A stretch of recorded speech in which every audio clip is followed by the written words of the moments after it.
Assalamualaikum, salam sejahtera. Selamat berjumpa kembali dalam pembelajaran jarak jauh. Semoga kita berada dalam keadaan sehat jasmani dan rohani. Sebelum kegiatan pembelajaran dimulai, marilah kita berdoa. Berdoa mulai. Selesai. Kegiatan pembelajaran yang pertama adalah menyimak video pembelajaran. Mari kita simak video berikut ini.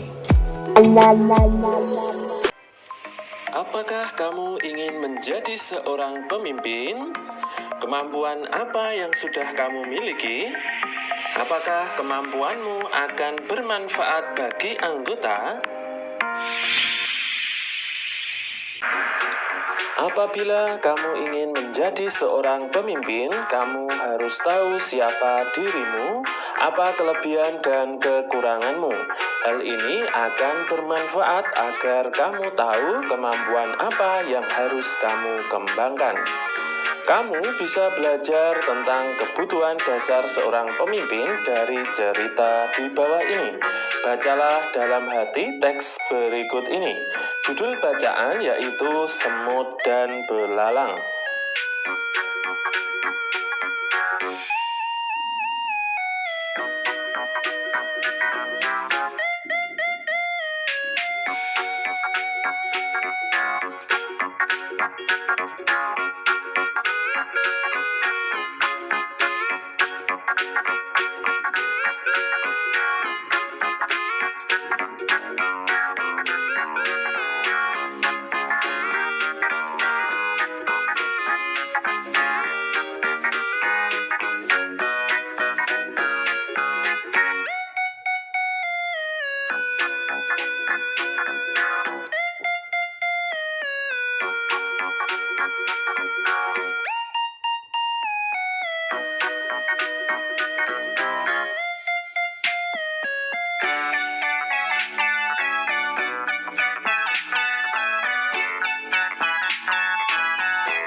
Berdasarkan bacaan tersebut, mari kita jawab pertanyaan-pertanyaan berikut.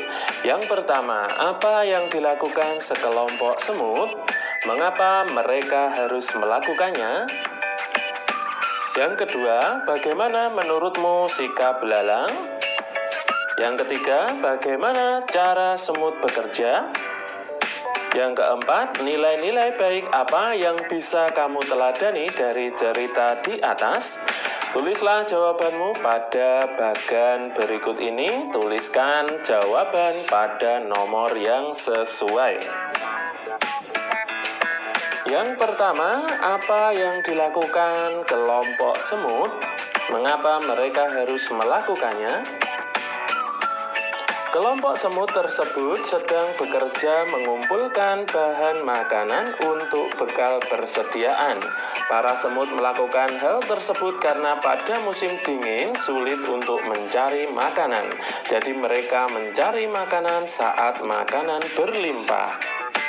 Yang kedua, bagaimana menurutmu sikap belalang? Sikap belalang yaitu pemalas, meremehkan segala sesuatu dan tidak menghormati para semut. Sifat belalang tidak patut untuk ditiru karena akan merugikan diri sendiri dan juga orang lain. Nomor 3, bagaimana cara semut bekerja? Semut bekerja secara bersama-sama atau bekerja sama dan juga bergotong royong dalam membawa bulir-bulir makanan untuk dibawa ke sarang mereka dengan cara berjalan bolak-balik dari tempat makanan menuju sarang. Selalu ada persatuan dalam pekerjaan mereka, sehingga pekerjaan mereka menjadi lebih mudah dan cepat dilaksanakan. Yang keempat, nilai-nilai baik apa yang bisa kamu teladani dari cerita di atas? Yang bisa saya teladani dari cerita di atas yaitu nilai kerja keras, pantang menyerah, nilai persatuan dan kesatuan, nilai kebersamaan atau gotong royong, dan juga kepemimpinan. Kemudian, apa yang bisa kamu pelajari dari cerita tersebut? Yang pertama yaitu pekerjaan akan lebih mudah dan cepat jika dilakukan dengan cara bergotong royong atau bekerja sama. Kemudian dengan persatuan dan kesatuan, tujuan bersama akan lebih mudah tercapai. Kemudian dengan kepemimpinan yang baik, maka suatu organisasi dalam melaksanakan aktivitasnya akan lebih baik dan mudah, serta lebih mudah dalam mencapai tujuan bersama. Kemudian bekerja keras, pantang menyerah akan membuahkan hasil yang baik sesuai dengan yang diharapkan. Dengan saling menasihati satu dengan yang lain, maka keberhasilan suatu tujuan akan lebih mudah tercapai. Kemudian malas dan juga sombong hanya akan merugikan diri kita sendiri. Seorang pemimpin harus tahu kelebihan dan kekurangan dirinya.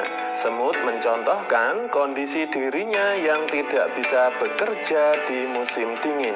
Untuk mengatasinya, semut bekerja di musim panas agar mereka tidak kelaparan di musim dingin. Semut tahu kelebihan dan kekurangannya. Ia tidak sombong. Nilai-nilai itulah yang harus dimiliki oleh seorang pemimpin. Apakah kamu tahu kelebihan dan kekurangan dirimu? Ayo kita isi diagram berikut. Kelebihanku misalnya mudah bergaul, humoris, pantang menyerah, rasa ingin tahu yang tinggi, toleran. Kekuranganku misalnya pelupa, sering menunda pekerjaan, ceroboh, penakut, dan juga malas. Apa yang akan aku lakukan dengan kelebihan dan kekuranganku? Dengan kekuatan atau kelebihan yang saya miliki, saya akan mampu mengambil keuntungan atau peluang yang ada. Kemudian saya akan mengurangi atau mengatasi kelemahan dan kekurangan yang saya miliki.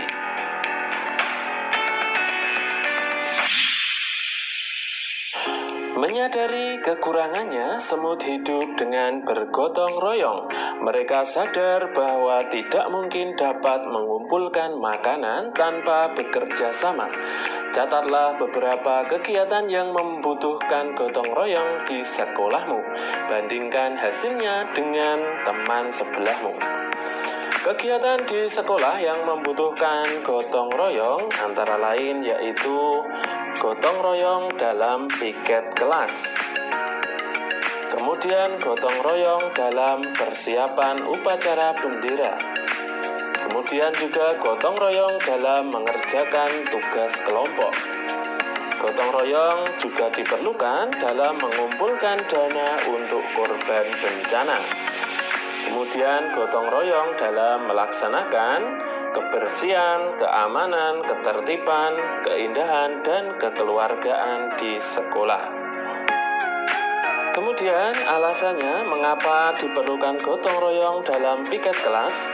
Karena kebersihan kelas merupakan tugas bersama, jadi kalau dikerjakan bersama akan lebih mudah dan cepat selesai. Kemudian, mengapa gotong royong diperlukan dalam persiapan upacara bendera? Karena upacara bendera merupakan kegiatan yang dilakukan secara berkelompok. Jika tidak ada semangat gotong royong, maka kegiatan upacara bendera bisa gagal terlaksana. Kemudian, gotong royong diperlukan dalam mengerjakan tugas kelompok. Karena Jika tugas kelompok dikerjakan bersama-sama, maka hasil yang dicapai akan lebih bagus, lebih mudah, dan juga lebih bervariasi alternatif-alternatif jawaban yang bisa diperoleh. Kemudian, gotong royong dalam mengumpulkan dana untuk korban bencana, karena dengan gotong royong pekerjaan akan lebih efektif, juga hasil yang diperoleh lebih banyak daripada dilakukan secara sendiri. Kemudian, gotong royong dalam melaksanakan 5K. Tentunya pekerjaan akan lebih cepat selesai, lebih sempurna hasilnya, dan juga mampu memacu semangat kebersamaan di antara para siswa.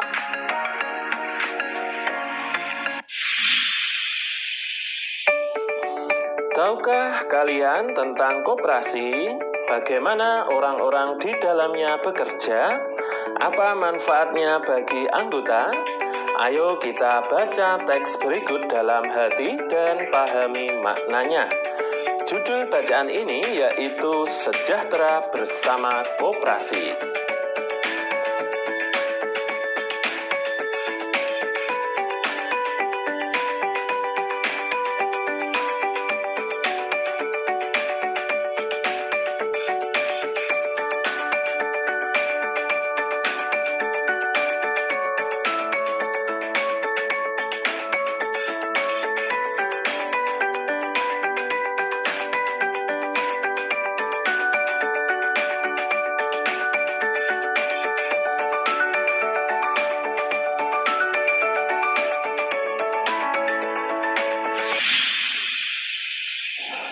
Baca sekali lagi isi pidato Pak Badru.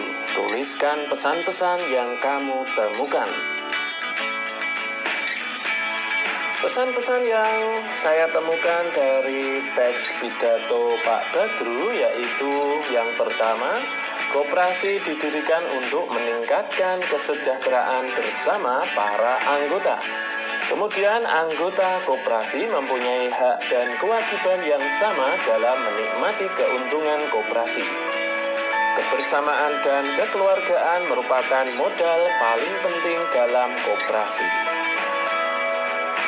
Pesan yang lain yaitu kewajiban setiap anggota untuk menjalankan koperasi demi kesuksesan koperasi dan bukan tergantung pada ketua atau pengurus koperasi.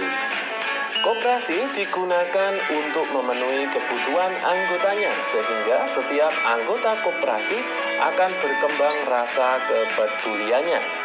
Kemudian keputusan dalam koperasi merupakan hasil musyawarah seluruh anggota.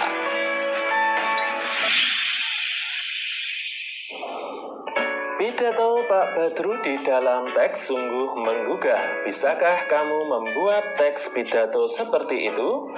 Kamu bisa merancang teks terlebih dahulu sebelum dijadikan sebagai teks pidato dengan topik bermusyawarah untuk kepentingan bersama. Buatlah rancangan teks pidato untuk disampaikan di depan kelasmu. Rancangan berisi tentang pentingnya bermusyawarah. Pemimpin yang tahu kelebihan dan kekurangan dirinya adalah pemimpin yang bijaksana. Bergotong royong dan bermusyawarah merupakan cerminan dari pemimpin tersebut. Pemimpin yang bijaksana merupakan pemimpin yang amanah. Sekarang buatlah rancangan teks pidato dalam kotak berikut.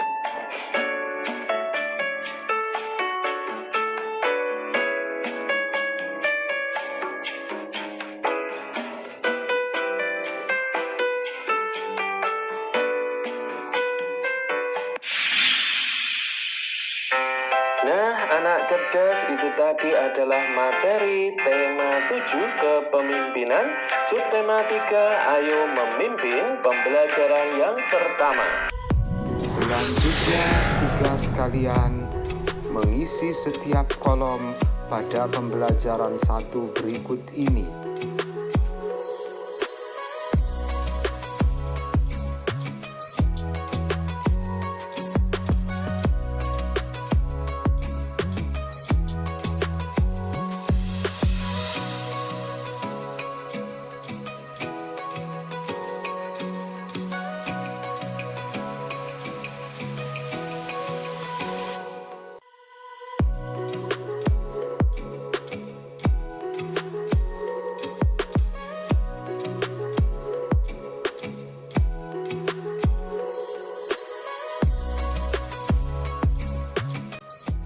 Selamat belajar dan tetap semangat.